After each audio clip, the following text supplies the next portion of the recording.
Hey everyone, Nick here with Hybrid Network's review for the first half of Daredevil Season 3. The long-anticipated third season of the hit Netflix series is finally almost back. But does it live up to expectations? Well, let's find out. So it's been nearly 2.5 years since the second season of Daredevil, and we haven't had Daredevil anywhere since last year's team-up series, The Defenders. Without spoiling things, the show picks up after that little tease that we got at the end of The Defenders, in which Matt was nursed back to health in a church by some nuns that comic book fans will recognize. The season so far seems to be about Matt finding his way spiritually and physically after the intense injuries that he received after the building basically collapsed on top of him in Midland Circle, but also after he got kind of a emotional defeat. The show also deals with the effects of Wilson Fisk once again felt throughout New York City as he's made some sort of a deal to get out of his jail time. So my first impressions of the show are that it is excellent. It is easily the best Netflix story since Daredevil Season 1, which I still regard as the best overall season of any of the Netflix shows. I really do like Punisher Season 1 as well, but Daredevil has that edge. It's always been my favorite of the Netflix series, and this show definitely delivers. We got new characters, we have returning characters, we're learning more things about Karen and Foggy and Matt himself, through his past and through the characters that he interacts with this season.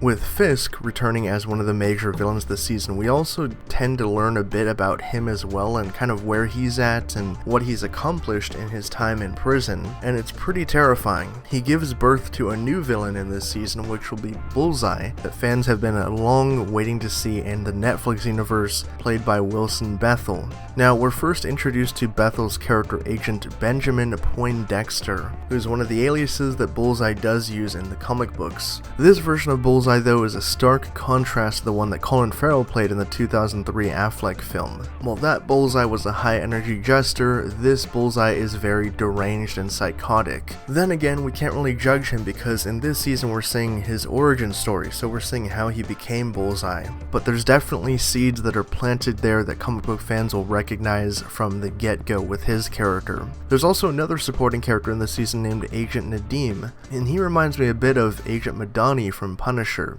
He's the one that actually strikes the deal with Wilson Fisk, is because he's one of the only honest FBI agents willing to do anything for his family, and he really needs a raise, so he believes that if he works with Wilson Fisk, that he'll be able to get the dirt that he needs to get a promotion. I really wish I could talk a bit more about the storyline, but there's a lot I can't really go into without spoiling things, so I'll just go into my final thoughts. Like I mentioned earlier, this is easily the best of the Netflix storylines thus far. I really do love the character of Matt Murdock, and we're seeing another angle to him here because he's realizing that his noble crusade that he carried out in the first two seasons might not be the way to clean up crime and corruption within the big city.